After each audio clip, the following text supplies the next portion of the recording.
You think you're free, but you're chained to the noise of other people's expectations. In the roar of the world, endless opinions, demands, distractions, you've lost the one thing that makes you untouchable: silence. Not the silence of defeat, but the kind that sharpens your mind like a blade. The kind that lets you see through the chaos, past the masks, into the raw truth of who people are and what they want. Nietzsche knew this. The greatest power isn't in speaking, but in mastering what you don't say. To outsmart anyone, everyone, without a word, you must first outsmart yourself. Picture a crowded room. Voices clash, egos flex, everyone scrambling to be heard. And there you stand, still, eyes like a hawk's, taking it all in. While they spill their secrets in careless words, you're collecting ammunition. Their fidgeting hands, their forced smiles, the way their voice cracks when they're unsure. You see it all. Silence isn't just absence of sound. It's the presence of control. It's the discipline to watch, to wait, to know. Nietzsche called this the will to power. The Stoics called it apatheia, freedom from the storm of emotions that blinds everyone else. Most people betray themselves before their enemies even lift a finger. They talk too much, react too fast, chase approval they don't need. You've done it too, haven't you? Felt the urge to fill the quiet, to prove yourself, to match the noise. But every word you don't say is a step toward mastery. Every pause is a weapon. When you're silent, others project their fears onto you. They unravel, desperate to fill the void you've left. And in that moment, you've already won. This isn't about being cold or detached. It's about being deliberate. Nietzsche didn't whisper platitudes.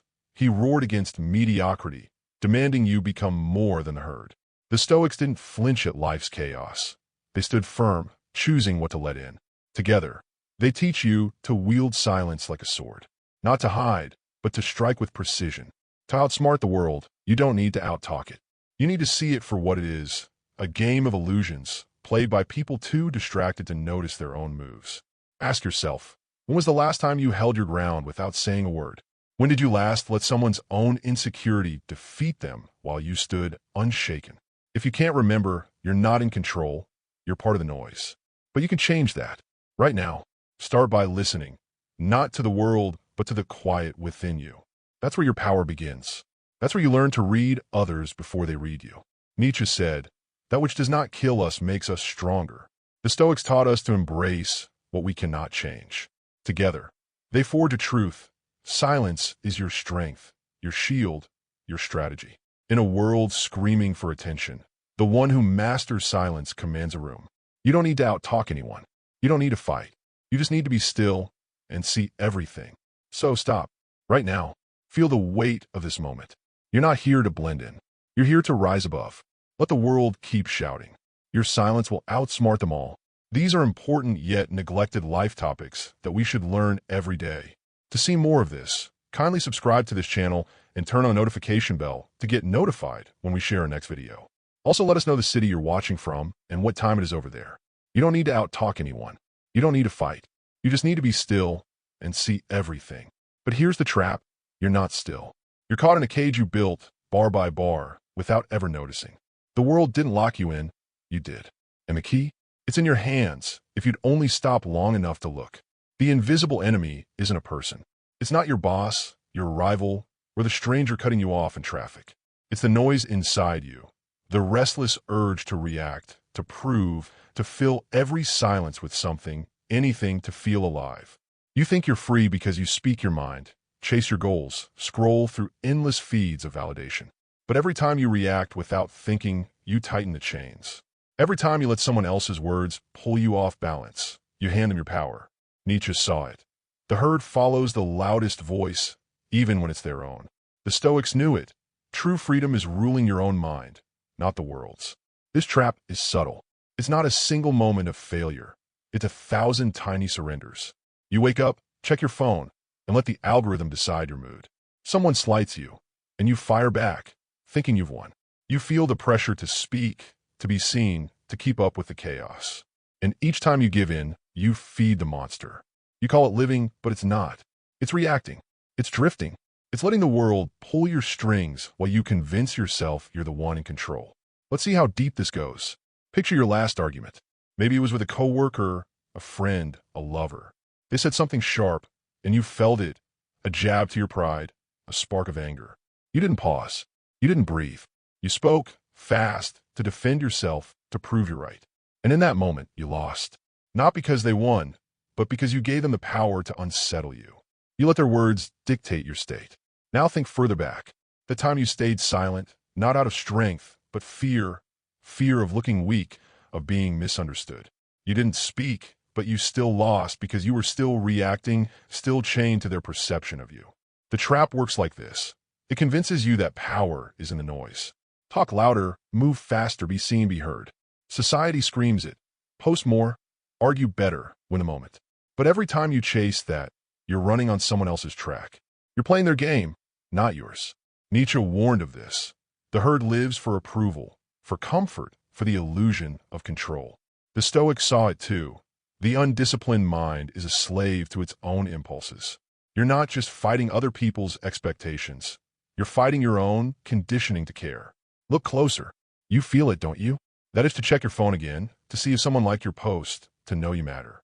It's not curiosity, it's dependency. You're not engaging with the world, you're performing for it. And the performance never ends. Someone cuts you off in a meeting, and you feel the need to speak up, to reclaim your space. Someone questions your worth, and you rush to prove them wrong. Each time, you think you're defending yourself, but you're just feeding the trap. You're letting the world decide who you are. Let's escalate. You're in a room full of people, all talking over each other.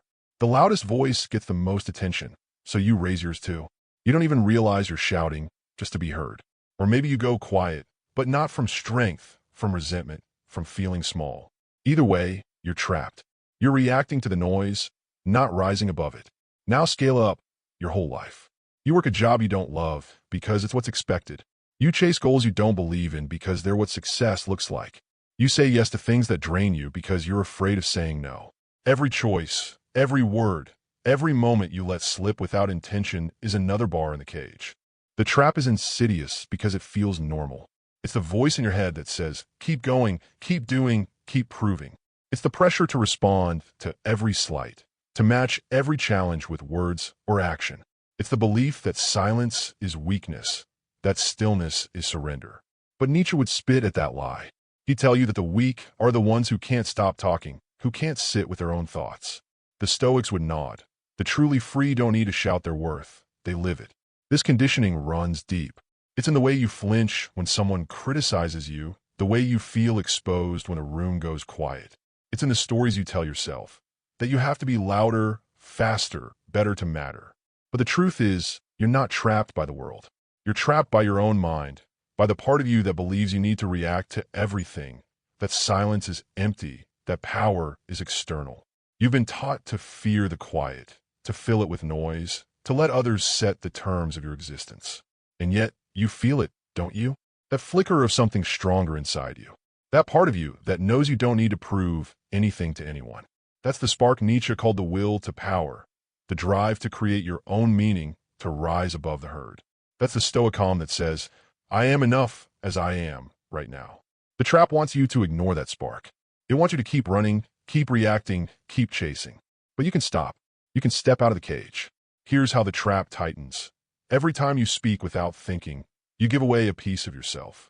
Every time you react to someone else's game, you lose ground. Every time you let the world's noise drown out your own clarity, you build another bar. The enemy isn't out there. It's in your need to be seen, to be right, to be anything other than what you already are. Nietzsche would tell you to burn that need to the ground. The Stoics would tell you to let it go like smoke in the wind. You're not powerless. You're not small. You're just caught in the lie that you need to perform for the world to notice you. But you don't. The world notices the one who stands still while it spins. The one who sees through the noise. The one who wields silence like a blade.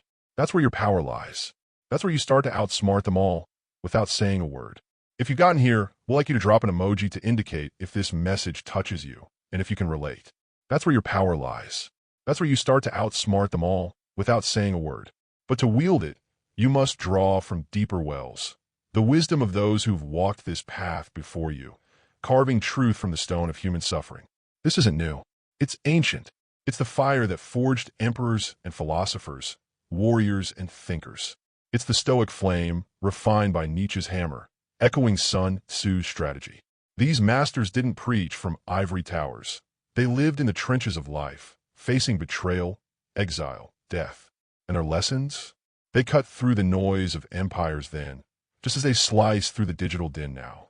Turn back the clock to Marcus Aurelius, the Roman emperor who ruled an empire while battling his own demons.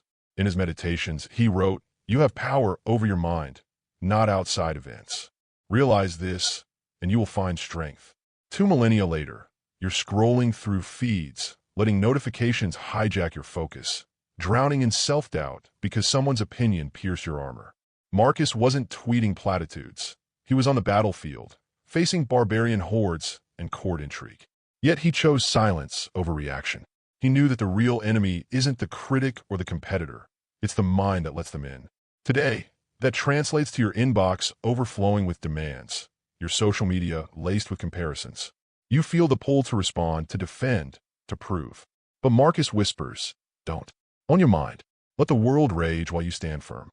In that stillness, you outsmart the chaos, not by fighting it, but by rising above it. Seneca, the Stoic advisor to Nero, knew the trap of words all too well. Exiled, betrayed, forced to suicide, he penned, "We suffer more often in imagination than in reality." Think about that. You're lying awake at night, replaying a conversation, overthinking a slight, building catastrophes from whispers. Seneca wasn't spared life's blades. He lost wealth, status, life itself. But he mastered silence as a shield against the mind's illusions. In modern terms, it's the victim mentality that chains you. They did this to me. You think, replaying grievances like a broken record. Social pressure mounts. Be this, by that, perform for the likes. And you crumble, speaking out in anger or retreating in fear. Seneca cuts through. Your suffering isn't in the event, but in your story about it. Silence stars that story. It forces you to face facts, not fictions. When you stop verbalizing your pain, you stop feeding it. You become the observer, not the victim. Nietzsche would approve. He who declared, "To live is to suffer. To survive is to find some meaning in the suffering." But meaning doesn't come from complaining. It comes from enduring in quiet power. Epictetus, born a slave, rose to teach emperors. Lame in body, but unbreakable in spirit, he said, "It's not what happens to you, but how you react to it that matters." Enslaved, tortured, he had every reason to rage. Instead, he chose silence as a sovereignty. No one could take his mind. Fast forward to your world. Distractions everywhere. Endless apps, ads, arguments pulling you into overthinking loops. You react to a co-worker's jab, a partner's mood, a stranger's post, and suddenly you're lost in the storm. Epictetus reminds you, reactions are choices. Silence is the ultimate choice. To not engage, to not let the external dictate the internal. In the age of outrage culture, where everyone shouts to be heard, this is revolutionary. You don't need to counter every attack. You need to see it for what it is, a reflection of their chaos, not yours. Sun Tzu, the ancient Chinese strategist, echoes this in The Art of War. The supreme art of war is to subdue the enemy without fighting. Words are battles you don't need to win. Silence subdues. It disarms. It reveals the opponent's hand while hiding yours. Nietzsche, the mad prophet of modernity, takes this further. He wasn't a Stoic, but his hammer strikes the same anvil. In Asterisk, thus spoke Zarathustra, he proclaims, "Silence is worse. All truths that are kept silent become poisonous." Wait, doesn't that contradict? No, Nietzsche didn't mean babble everything. He meant don't suppress your truth out of fear.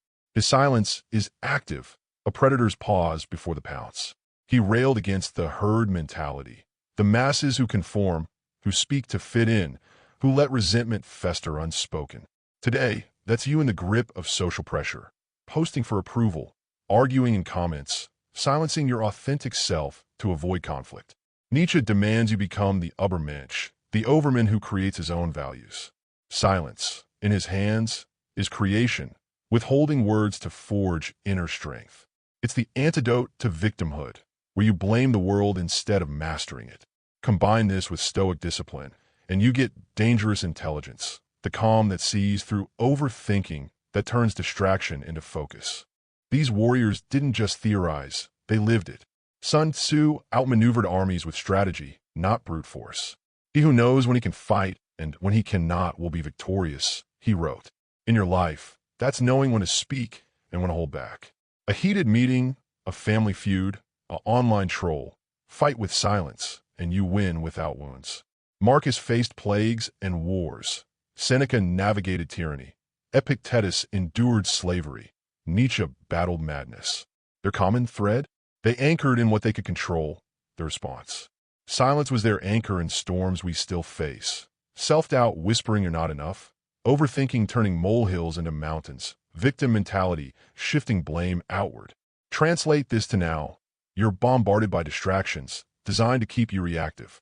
Algorithms feed your fears, pushing you to engage, to speak, to stay hooked. But draw from these masters, and you break free. Marcus teaches you to dismiss external noise as irrelevant. Seneca shows you to question your imagined sufferings. Epictetus empowers you to choose non-reaction. Nietzsche ignites you to create beyond the herd. Sun Tzu strategizes your silence as the ultimate tactic. This wisdom isn't dusty scrolls. It's a living blade. When self-doubt creeps in, remember Epictetus. React not to the doubt, but to your power over it. Overthinking? Seneca. Suffer in reality, not fantasy. Silence the inner monologue. Victim mentality? Nietzsche. Rise above resentment. Don't poison your truth. Social pressure? Marcus. Power over mind, not events. Distraction? Sun Tzu. Know when not to fight. These insights endure because human nature doesn't change. We're still slaves to impulse, still herds chasing shadows. But you can choose differently. Anchor here, in this history, and your silence becomes timeless. It's not retreat, it's conquest. The masters didn't conquer empires by shouting. They did it by seeing, by waiting, by being unbreakable. So can you. So can you. Right here, in the grind of modern life, where the ancient wisdom isn't locked in scrolls, but pulses through the veins of your daily chaos. This isn't theory anymore. It's the mirror held up to your screen-lit face at 2 a.m., reflecting back the battles you fight without even knowing. The philosophy breathes in the air you exhale during rush hour traffic, in the ping of notifications that jolt you from sleep, in the quiet resentments that simmer beneath polite smiles. Let's pull into the light. Let's see how silence, as wielded by Marcus, Seneca, Epictetus, Nietzsche, Sun Tzu, cuts through the noise of now, turning traps into triumphs. Imagine this. You're slumped on the couch after a brutal day, phone in hand, thumb scrolling through an endless feed. Likes, comments, outrage. It all blurs into a digital storm. You tell yourself it's unwinding, but feel that hollow pull in your chest? That's the trap alive and kicking. They post their highlight reels, vacations, promotions, perfect lives, and you feel the sting of comparison, the urge to respond, to one-up, to prove you're not falling behind. But you don't. Instead, you set the phone down, breathe into the silence. No retort, no story, no defense. In that moment, Epictetus nods from the shadows. It's not the post that hurts you, but your reaction to it. Silence starts the envy. You reclaim your night, your mind, your power. While they chase validation in the comments, you've already won, untouched, observing the herd from afar. Shift to the office, that modern coliseum of egos and emails. Your boss drops a critique in a team meeting, sharp as a blade, questioning your work in front of everyone. The room tenses, heads turn. You feel the heat rise, the words bubbling up, defenses, excuses, counterattacks. But you pause. You meet their gaze, steady, silent. No flurry of explanations, no desperate plea for approval. The air thickens. They fidget, elaborate, expose their own insecurity. Seneca's voice echoes. You suffer more in imagination than reality. What if that critique isn't an attack, but a mirror to your growth? They expect you to crumble or clap back, but your stillness disarms them. Colleagues notice, the quiet one who doesn't break. Nietzsche's will to power surges. You're not reacting to their values. You're forging your own. Burnout creeps in for the others, chained to endless replies and overtime proofs of worth. You log off at 5, mind clear, because silence taught you boundaries aren't spoken, they're embodied. Now, picture a toxic relationship, the kind that drains you drop by drop. They lash out, accusations flying like arrows in a late-night text storm. You never listen. You're always distant. Your fingers hover over the keyboard, ready to fire back, to justify, to fix it all with words. But you don't. You let the message sit, unread in your mind, even if seen. The silence stretches. They double text, triple text, unraveling in the void. You feel the old pull, the fear of abandonment, the need to be understood. Marcus Aurelius steps in. Power over your mind, not events. This isn't numbness, it's clarity. You see their chaos for what it is, their projections, not your truth. They call it cold. You know it's self-preservation. In the quiet, you reflect. Is this worth your peace? Silence reveals the answer. While they spiral into drama, seeking reactions like oxygen, you walk away stronger, unscarred. Sun Tzu smiles, subdue without fighting. The battle ends before it begins. They hustle through commutes, earbuds blasting podcasts on productivity hacks, convincing themselves noise equals progress. You sit in traffic, windows down, letting the honks and sirens wash over without hooking you. No road rage rant, no mental replay of the day's slights. Feel that freedom? It's Epictetus in action, choosing not to react to the uncontrollable. Distractions pile up, billboards screaming by now, apps pushing connect more. But in your silence, you cut through. You arrive home centered, while they collapse exhausted, minds fried from constant input. Nietzsche would roar, break from the herd's mediocrity. Don't consume, create. Your quiet commute becomes a forge. Ideas sharpening, plans forming, without a word wasted. Envy slithers in silently, doesn't it? Scrolling at lunch, you see a friend promotion announcement. Champagne emojis, congrats flooding in. A twinge hits, why not me? You could comment, feign joy while resentment brews, or worse, spiral into self-doubt. Instead, you close the app. Silence. No forced cheer, no bitter aside. Seneca warns, imagination amplifies the pain. In the quiet, you dissect it. Not as failure, but fuel. Their win isn't your loss. It's a reminder to build your path. They chase external applause. You cultivate inner strength. That evening, while they bask in fleeting likes, you're journaling, plotting your next move. The envy fades, replaced by purpose. Stoicism meets Nietzsche in fire. Love your fate, then transcend it. Workplace burnout? It's the slow burn of saying yes to everything. Meetings drag on, colleagues dump tasks, and you nod, speak up to volunteer, fearing silence labels you lazy. But feel the weight building, shoulders tense, sleep fractured, joy eroded. One day you stop. In the next ask, you meet eyes, nod thoughtfully, say nothing. The room shifts. They assume, move on, or probe further, revealing their desperation.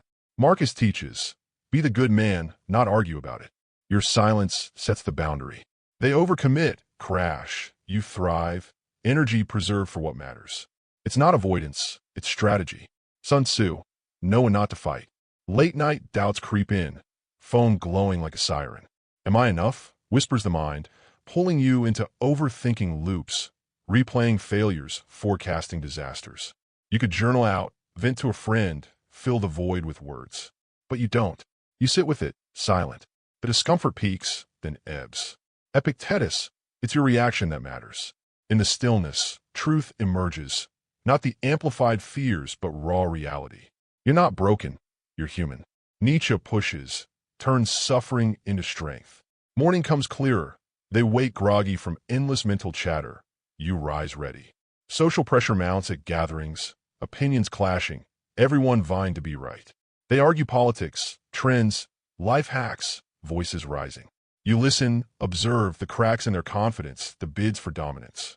No interjection, no alignment. Your silence? It commands. They glance your way, unsettled, filling the space with more words, exposing flaws. Nietzsche's herd crumbles, Stoic apatheia holds. You leave energized. They drain out debating shadows. This is the modern mirror. Philosophy, not in temples, but in the pulse of your life. The pings, the pressures, the silent wars with self, they're arenas where silence reigns. You feel the shift, from reactive to regal, from trapped to triumphant. They chase the noise, forever off balance. You stand still, see everything, outsmart without a whisper. The master's wisdom lives here, in your choices, turning everyday chaos into quiet conquest. You stand still, see everything, outsmart without a whisper. But seeing isn't enough. Knowing isn't enough. The world won't pause for your clarity. It'll test you, batter you, tempt you to fall back into the noise. To win, You need a weapon, forged in the fire of discipline, sharpened by ancient truth. This is the Stoic response. Silence as a blade, wielded with precision to cut through the illusions of self-doubt, distraction, and reaction. This isn't advice, it's a call to arms. Arm yourself with these disciplines, soldier. They're not suggestions. They're commands to carve into your mind, to live by, to conquer with. Command 1. Master the pause. The world screams for your reaction.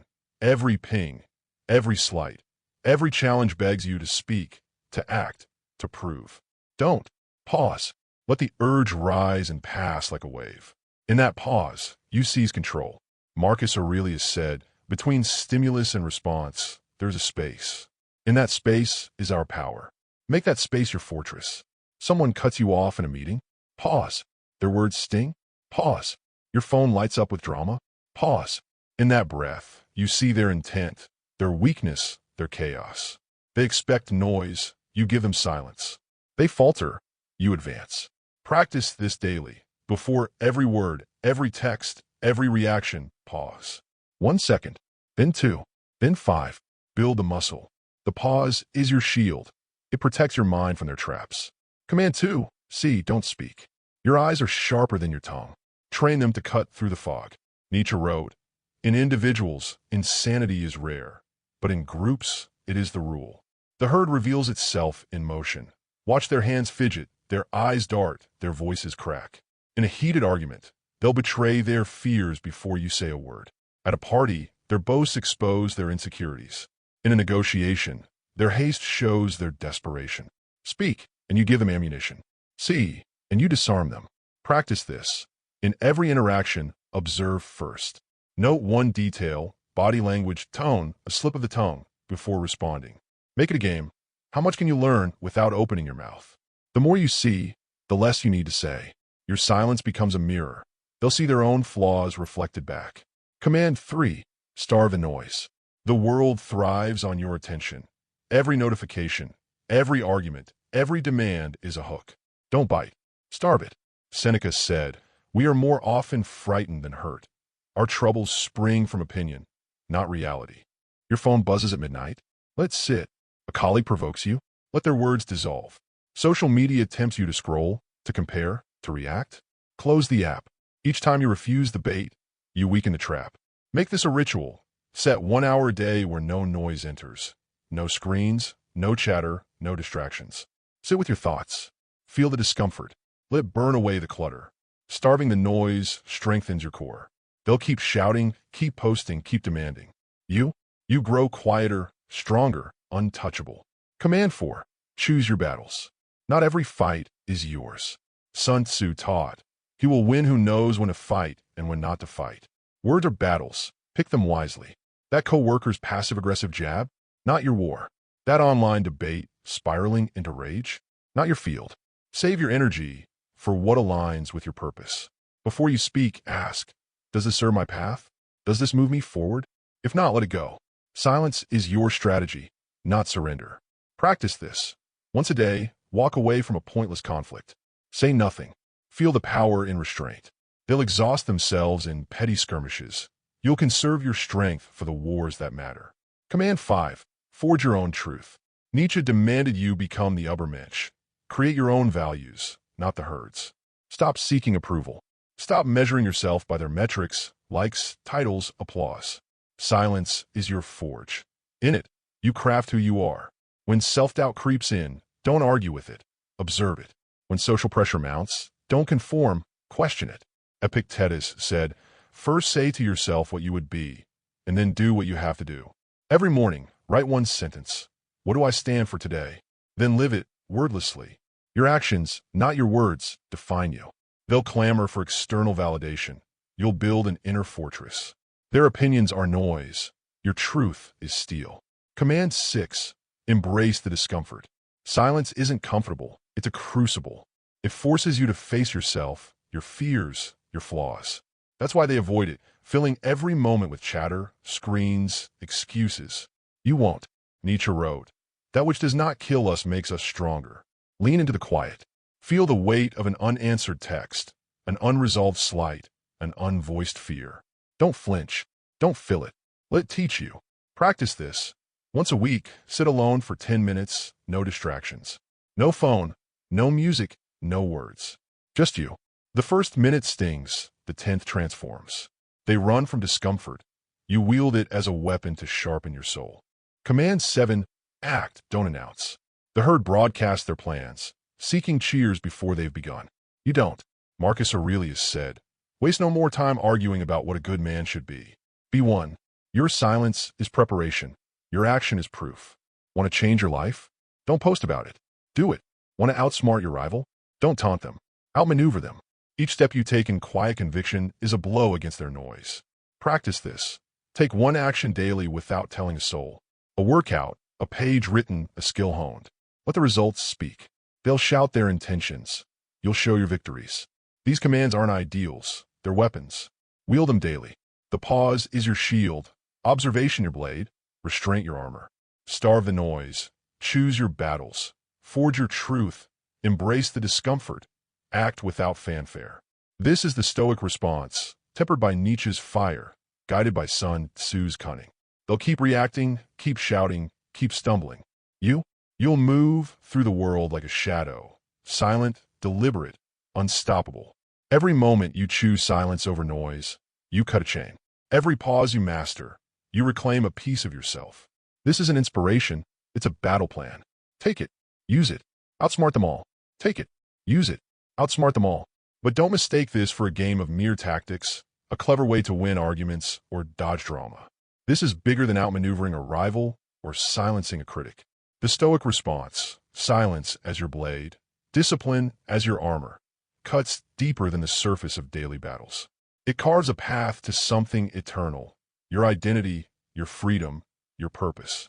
This is the philosophical turn, where you step back from the noise, rise above the fray, and see the truth of who you are meant to be.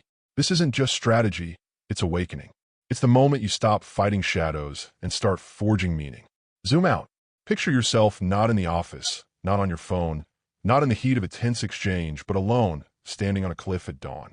The world below hums, cars, screens, voices, ambitions, but up here it's quiet. Your breath is steady, your mind clear. The chaos that once pulled you apart feels distant, small. This is what Marcus Aurelius sought when he wrote, "Look within. Within is the fountain of good, and it will ever bubble up if you will ever dig." The fountain isn't success, wealth, or applause. It's the truth of your existence. You are not the noise you navigate, not the reactions you suppress, not the expectations you defy. You're the one who chooses, who sees, who creates. Silence isn't just a weapon. It's the key to unlocking who you are. This shift from mindset to meaning begins with a question. Why do you feel the need to react at all? Peel back the layers. The coworker's jab, the social media slight, the late-night doubts. They sting because you've tied your worth to external measures.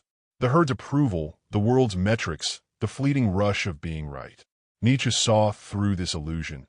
The individual has always had a struggle to keep from being overwhelmed by the tribe. The trap isn't just reacting. It's believing your identity depends on the world's response. The Stoics cut deeper. Epictetus said, "You become what you give your attention to." Every time you let noise pull your focus, you surrender a piece of yourself. Every time you choose silence, you reclaim it. This is freedom, not the absence of struggle, but the power to define yourself in its midst. Consider mortality the ultimate mirror. One day, you'll face your final breath. The notifications, the arguments, the fleeting victories, none of them will matter. Seneca reminded us, let us prepare our minds as if we'd come to the very end of life. In that moment, will you care about the likes you didn't get, the retort you didn't fire, the status you didn't chase? No, you'll care about whether you lived authentically, whether you acted from clarity, whether you forged meaning from the raw material of your days.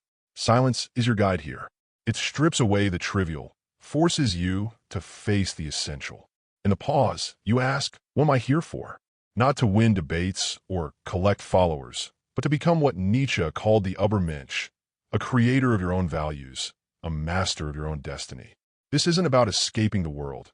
It's about engaging it on your terms. The modern chaos, endless notifications, social pressures, the grind of ambition tries to define you. It whispers that you're not enough unless you're louder, faster, more visible. But the Stoics and Nietzsche offer a counter-truth. Your power lies in what you choose to ignore. Sun Tzu said, "In the midst of chaos, there is also opportunity. The opportunity isn't to outshout the chaos, it's to transcend it. Silence lets you see the world as it is, a storm of illusions, driven by people chasing shadows of meaning. You don't need to join them. You can stand apart, not in arrogance, but in clarity. Your purpose isn't to dominate others, it's to master yourself. Feel the shift. This is no longer about outsmarting a coworker or dodging a toxic text. It's about awakening to your own existence." Marcus wrote, "The soul becomes dyed with the color of its thoughts.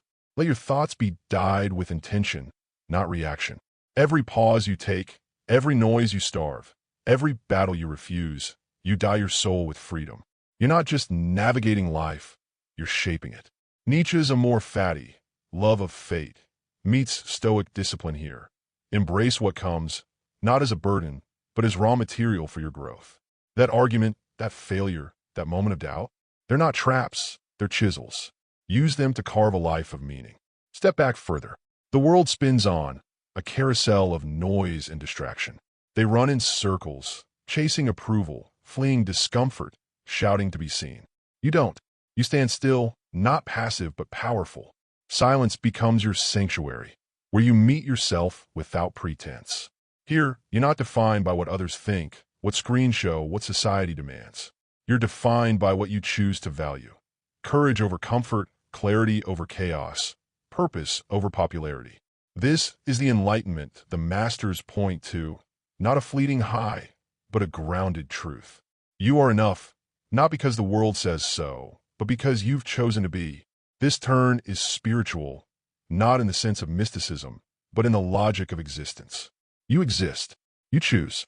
You create. The Stoics built their lives on this. Nietzsche burned for it. Your silence is not retreat. It's rebellion. Rebellion against a world that demands your reaction, your conformity, your distraction.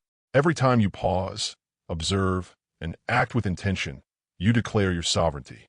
You say, without words, "I am not your pawn. I am not your noise. I am my own." Close your eyes. Feel the stillness. The world fades, its demands, its judgments, its chaos. What's left? You, your breath, your purpose. This is the moment of awakening, where the philosophy breathes. Marcus, Seneca, Epictetus, Nietzsche, Sun Tzu, they didn't just teach, they lived this truth. They faced empires, exile, death, and found meaning in the quiet. So can you, not in grand gestures, but in the daily choice to be still, to see clearly, to act deliberately. This is your destiny, not to outsmart others, but to become yourself. The truth sinks in, not with fanfare, but with the weight of a single, silent breath. You are free. The truth sinks in, not with fanfare, but with the weight of a single, silent breath.